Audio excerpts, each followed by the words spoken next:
It is picture day, once again, here on Most Amazing Top 10. These haunted photos are mostly in regards to ghosts and malevolent spirits lurking in holy places. What do you think of these photos? Are they doctored? Are they legit? Let us know your thoughts in the comments. I'm your host, James, and these are the top 10 disturbing photos the church is trying to hide from you. And we are starting off this list with the ghost of Worstead Church. So back in August of 1975, there's this guy named Peter Botolph, just your average Joe, right? He's out with his family taking a stroll around the church of St. Mary's in Norfolk. Nothing unusual, just a family day out. Peter's got his camera, it snaps a picture of his wife Diane sitting on a church bench, deep in prayer mode. Seems pretty ordinary. Peter, being the typical family man, claims there was absolutely nobody behind his wife when he took that picture. Fast forward a few months, they're hanging out with some friends, showing off their holiday slides, and boom, one of their friends points at a photo and asks, "Hey Diane, who's that sitting behind you?" Cue the collective confusion. Peter and Diane squint at the photo, and lo and behold, there's this white figure lurking behind Diane, almost like a woman in an old-fashioned bonnet. Now, they're not exactly the type to jump to ghostly conclusions, but when they saw that eerie figure on the projector screen, they were a little bit disturbed. They decide to investigate, take the photo back to the church. The local vicar, always up for a good ghost story, tells them about the legend of the White Lady. Apparently, she's this ghostly woman who pops up when people need healing. And at the time that photo was taken, Diane was dealing with some health problems and was on antibiotics. Coincidence? Maybe. Spooky? Definitely. At our number 9 spot, we have the Madonna of Bachelor's Grove. So it's 1991. Judy Fells, a former member of the Ghost Research Society, decided to check out the infamous Bachelor's Grove Cemetery in Illinois. Armed with a camera, she started snapping pictures, thinking she was alone in the graveyard. Little did she know, she wasn't. When the photos developed, Judy spotted something bizarre. There, on one of the gravestones, was a woman. Shown in this picture here. She appeared relaxed, slightly leaning forward as if gently rocking. Judy hadn't seen anyone while she was taking the pictures. Reports of this woman in white date back to the 70s. She's not your typical ghost either. Sometimes she's seen alone, just chilling on a tombstone. Other times she's holding something that many over the years have believed to be a baby. And it's not just in that one spot that her ghost is spotted. People claim to have seen her all around the graveyard. Next on the list is the photograph of the Wem Ghost. So our story begins in the small town of Wem in England. In 1995, a terrible fire ravaged a building in town, destroying it completely. What caught everyone's attention, though, was a photo taken by local resident Tony O'Reilly during the fire. The picture captured a young girl standing amidst the flames, seemingly unharmed. The witnesses claimed there was no girl at the scene. No living girl, that is. Some said the ghostly figure looked a lot like a girl who died in a fire at the same spot in 1677. Her name was Jane Churn.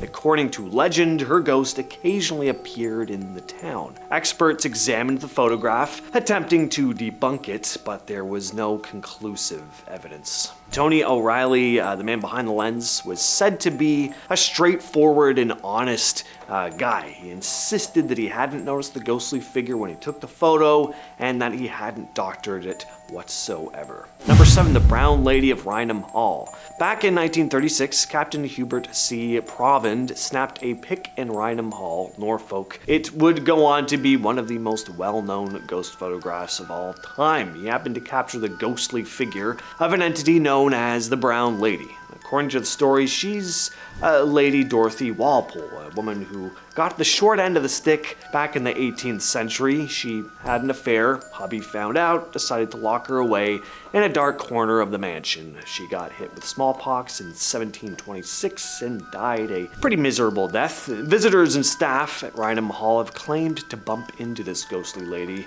over the years. Some hear her footsteps, like she's climbing the stairs. Others feel a sudden chill, even when it's warm. And then there are those who swear they've seen her, the full-blown ghostly apparition, something like in this photograph here. Next, we have the famous Newby church ghost photo. Back in 1963, a reverend named Kenneth F. Lord was snapping pictures inside the Church of Christ the Consoler, located at Newby Hall in North Yorkshire, UK. And as he snapped away, nothing seemed out of the ordinary at first, but fast forward to when he develops the film, and there's this bizarre photo showing up. In the picture, clear as day, there's this semi-translucent, almost monk-like figure just hanging out at the church altar. Again, Reverend Lord claimed he was all by himself in the church when he took the shot. No one else was around, so who the heck was this phantom monk? Totally baffled, Reverend Lord decided to get some experts involved. They checked out the photo and swore up and down that it hadn't been messed with. As to who these experts were, that info's not really known.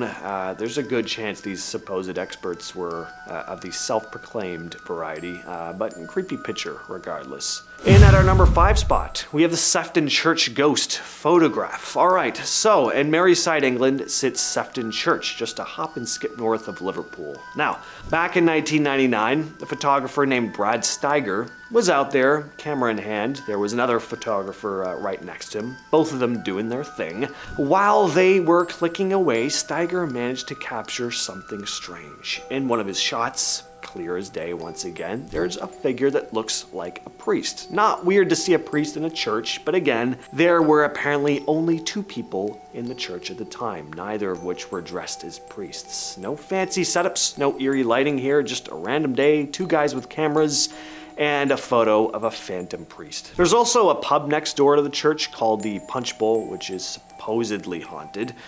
Maybe the ghostly father in this picture heads next door to have a couple sneaky drinks now and again. Probably what I'd do if I were a ghost. I imagine it would get pretty boring after a while. In fact, I think that's what creeps me out the most about the idea of ghosts. Not seeing one, but actually becoming one, like trapped in this eternal monotonous prison, spending your days repeating the last moments of your death, and then occasionally appearing ominously in people's amateur photographs. Like, yeah.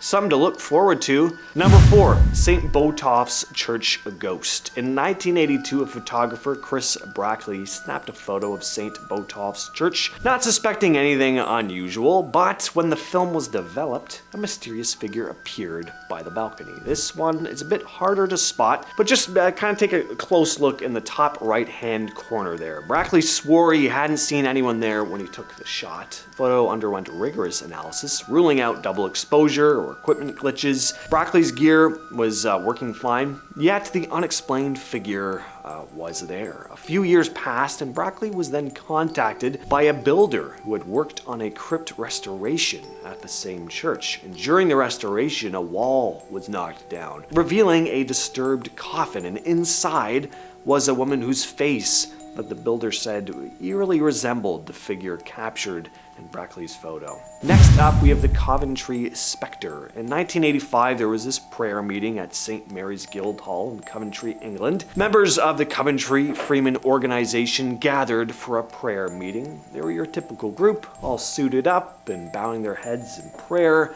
Now, the odd part happened later when the photos from the meeting were developed. Among the familiar faces was an unfamiliar one, a figure distinctively dressed in a long robe. This wasn't your average attendee attire, everyone else was in modern suits and ties, but there was this mysterious robed figure in the top left-hand corner. No one in the group remembered anyone dressing like that during the meeting, and what really struck people was the height of this figure. They were noticeably tall, not the kind of person you'd easily overlook in a room. Alright, in second place, we have a demon in the hospital. The story goes that a nurse working her shift at some unnamed hospital snapped this pic. She'd taken a picture of the security camera, and in the shot you get this patient chilling in bed, and, well, not really chilling, I'll get to that part later, but anyway, he's in bed, and right on top of them, there's something straight out of your worst nightmares. A demon, at least that's what it looks like. It's your classic devil type of vibe, horns on its head, legs that resemble something almost goat-like. The entity apparently popped up briefly, and what's even creepier is that just a few hours after it appeared, the patient in the bed passed passed away. Is this a genuine demon caught on camera? Grim Reaper's demonic cousin playing a visit, patiently awaiting to drag its next victim into the fiery depths?